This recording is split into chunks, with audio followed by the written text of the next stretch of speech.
క్రీస్తునందు నాకు అత్యంత ప్రియులరా, మీకు శుభములు వందనములు తెలియజేస్తున్నాను. అనుదిన ధ్యానమునకు స్వాగతం. పరమగీతము గ్రంథం 7వ అధ్యాయం ఈ దిన మన ధ్యానాంశం. ప్రతి అధ్యాయంలో ప్రియుడు ప్రియురాల యొక్క వర్ణన, అద్భుతకరమైన వివరణ. వినువారికి ఈర్ష్య కలిగినట్లు ఒకరి ప్రేమ మరొకరిపై కనబడుతుంది. పోటీ పడుచు మరి కవితలు వెదజల్లుతూ ఉన్నారు. అయితే ఈ అధ్యాయంలో నన్ను ఆకర్షించినటువంటి వచనం అది 7వ అధ్యాయం 11వ వచనం. నా ప్రియుడా లెమ్ము రమ్ము, మనము పల్లెలకు పోదము, గ్రామ సీమలో నివసింతము. నేను చెబుతున్నటువంటి మాటలు సహృదయంతో మీరు ఆలకించమని మనవి చేస్తున్నాను. నేను ఇక్కడ సేవకుల్ని కానీ లేదా పెద్ద పెద్ద పట్టణాలని కానీ విమర్శించడం లేదు, కానీ ప్రస్తుత పరిస్థితి అయితే మాత్రం ఈ రోజున సేవకుడు మనం పట్టణాలకు పోదాం రండి అన్నట్టుగా ఉంది. పట్టణాల్లోనూ మీరు ఒక మంచి పరిచర్య కలిగి ఉండండి, కానీ గ్రామ సీమల వైపు చూడండి. అక్కడ మన సహోదరులు సహోదరులు ఎక్కువగా చదువుకుని వారు, పామరులు, అమాయకమైనటువంటి మనుషులు, సాత్వికులు మనకు ఎక్కువగా కనపడతారు. వారి పైన మనసు ఉంచండి. మీరు ప్రభు యొక్క పరిచర్య కూడా చూడండి. దీనులను, అభాగ్యులను, అణగారిపోయిన వారిని, పేదవారిని, రోగములతో బాధపడుతున్న వారిని, దరిద్రులైన వారిని ఎక్కువగా ఆయన ప్రేమించాడు. వారి మధ్యలో తిరిగాడు, వారికి పరిచర్య చేశాడు. ఇక అది గ్రామమా పట్టణమా అన్న అంశం కాస్త పక్కన పెడితే 12వ వచనంలో పెందలకడ లేచి ద్రాక్షావనములకు పోదము, ద్రాక్షావనులు చిగురించనో లేదో, వాటి పువ్వులు వికసించనో లేదో, దాడిమ చెట్లు పూత పట్టినో లేదో చూతము రమ్ము, అచ్చటనే నా ప్రేమ సూచనలు నీకు చూపెదను.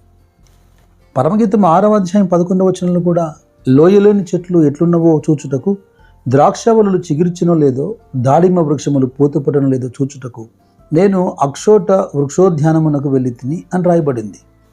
లూకా సువార్త 13వ అధ్యాయంలో యేసుక్రీస్తు ప్రభు ఒక చక్కటి ఉపమానం చెబుతున్నాడు. 6 నుండి 9 వచనాలు. మరియు ఆయన వారితో ఈ ఉపమానం చెప్పాను. ఒక మనుష్యుని ద్రాక్ష తోటలో అంజూరపు చెట్టు ఒకటి నాటబడి ఉండెను. అతడు దాని పండ్లు వెదక వచ్చినప్పుడు ఏమీ దొరకలేదు. గనుక అతడు, ఇదిగో 3 ఏళ్ల నుండి నేను ఈ అంజూరపు చెట్టును పండ్లు వెదక వచ్చుచున్నాను, కానీ ఏమీ దొరకలేదు. దీన్ని నరికివేయము, దీని వలన ఈ భూమియు ఏల వ్యర్థమైపోవాలని ద్రాక్ష తోటమాలితో చెప్పాను. అందుకు ఆ తోటమాలి ఏమంటున్నాడు? అయ్యా, నేను దాని చుట్టూ త్రవ్వి ఎరువు వేయు మట్టుకు ఈ సంవత్సరం కూడా ఉండనిమ్ము, అది ఫలించినా సరి, లేని ఎడల నరికించి వేయమని అతనితో చెప్పాను. ఆ తోట యజమాని ద్రాక్ష చెట్టును నాటాడు. ప్రతి సంవత్సరము అది ఫలించిందో లేదో, అది ఫలములు ఇస్తుందో లేదో చూస్తున్నాడు. యోహాను సువార్త 15వ అధ్యాయంలో నా తండ్రి వ్యవసాయదారుడు, నేను ద్రాక్షావళిని అని చెప్పినట్టుగా ఇక్కడ యేసుక్రీస్తు ప్రభువును మనము తోటమాలిగా అన్వయించుకోవచ్చు. ఆయనే కదా ఫలించడానికి ఎదురు చూస్తున్నాడు, ఫలించేట్టుగా ఆయన మనకు సహకరిస్తున్నాడు.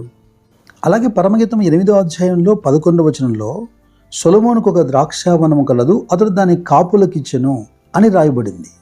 ఇందుకు సంబంధించిన ఒక చక్కటి ఉదాహరణ మత్తయి సువార్త 21వ అధ్యాయంలో 33 నుండి 42 వచనాలు మనం చూడగలుగుతాం. మరి ఒక ఉపమానం వీరుడి ఇంటి యజమానుడు ఒకడుండెను. అతడు ద్రాక్ష తోట నాటించి దాని చుట్టూ కంచె వేయించి అందులో ద్రాక్షలతోటి తొలిపించి గోపురం కట్టించి కాపులకు దాన్ని గుత్తకిచ్చి దేశాంతరం పోయాను. పండ్ల కాలం సమీపించినప్పుడు పండ్లలో తన భాగం తీసుకుని వచ్చుటకు తన కాపుల యొద్దకు ఆయన తన దాసులను పంపగా, ఆ కాపులు అతని దాసులను పట్టుకొని ఒకరిని కొట్టిరి, ఒకరిని చంపిరి, మరి ఒకరి మీద రాళ్ళు రువిరి. తోట అతనిదే. కోతకాలంలో లేదా ఫలములొచ్చే కాలంలో తన భాగం ఇమ్మని తన దాసుల్ని పంపాడు. అయితే ఎవరైతే కాపు చేస్తున్నారో లేదా గుత్తకు తీసుకున్నారో వీరు తిరగబడి వారిని కొట్టుతున్నారు, చంపుతున్నారు. ఈసారి మరి ఎక్కువ మందిని ఆయన ఆ ప్రకారం పంపాడు. 2వ మారు వచ్చిన వరకు కూడా వారు అలాగే చేశారట. అయితే ఈ పెద్దప నా కుమారుని పంపుతాను. కుమారుడు అంటే వారసుడు కదా, హక్కుదారుడు కదా, ఓనర్ కాబట్టి గౌరవిస్తారు, మర్యాదిస్తారు, మా భాగం మాకు ఇచ్చేస్తారు అన్నట్టుగా తన కుమారుని పంపాడు. అయితే ఆ కాపులు అనుకుంటున్నారు, ఇతడు వారసుడు కదా, కనుక ఇతన్ని చంపేస్తే ఈ స్వాస్థ్యం అంతా మనకే దొరుకుతుందని. అలా చేశారు కూడా. కాబట్టి ఆ ద్రాక్ష తోట యజమానుడు వచ్చినప్పుడు ఆ కాపుల సంగతి ఏం చేస్తాడు? ఆ దుర్మార్గులను కఠినంగా సంహరించి వాటి కాలమందు తనకు పండ్లను చెల్లించినట్టు ఇతర కాపులకు ఆ ద్రాక్ష తోటను గుర్తుకిచ్చును. ఇక్కడ వ్యక్తిగత జీవితానికి పోల్చుకున్నప్పుడు ఫలించనిటువంటి చెట్టు ఓ విశ్వాసి జీవితానికి, సేవకుని జీవితానికి ఆపాదించదగుతుంది. అయితే మరి గుత్తదారులు ఎవరు?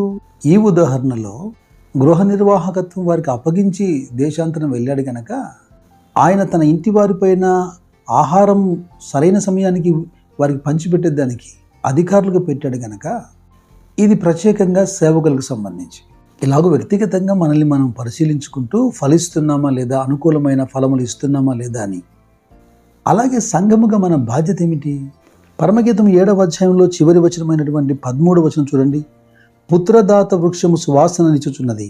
నా ప్రియుడా, నేను నీ కొరకు దాచి ఉంచిన నానావిధ శ్రేష్ఠ ఫలములు పచ్చివియు పండువియు మా ద్వార బంధముల మీద వేలాడుచున్నవి. ప్రియురాలు ప్రియుడిని పిలుస్తుంది. ఫలించినటువంటి ద్రాక్ష చెట్లు, పూత పడినటువంటి దానిమ్మ చెట్లు, అనేక రకములైన క్రొత్త పాత ఫలములను చూపిస్తుంది. అచ్చటనే నా ప్రేమ సూచన నీకు చూపిస్తానంటుంది. Show your love with fruits.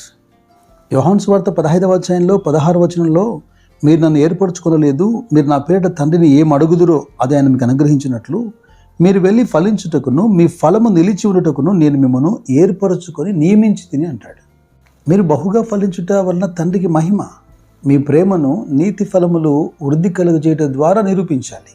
మత్తయి సువార్త 13వ అధ్యాయంలో 52వ వచనంలో, ఆయన అందువలన పరలోక రాజ్యములో శిష్యుడిగా చేరిన ప్రతి శాస్త్రియు తన ధననిధిలో నుండి కొత్త పదార్థములు పాత పదార్థములు వెలుపలకు తెచ్చు ఇంటి యజమానుని పోలి ఉన్నాడని వారితో చెప్పాను.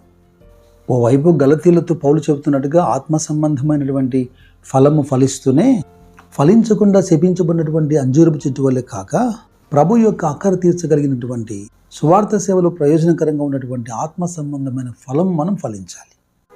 దేవుడు తన స్వరక్తమిచ్చి సంపాదించిన తన సంఘమును కాయుటకు పరిశుద్ధాత్మ మిమ్మల్ని దేనియందు అధ్యక్షులుగా ఉంచెనో ఆ యావత్ మందుని గురించి మీ మట్టుకు మిమ్మల్ని గురించి జాగ్రత్తగా ఉండండి. కృప మీకు తోడైనను గాక. God bless you. God bless you.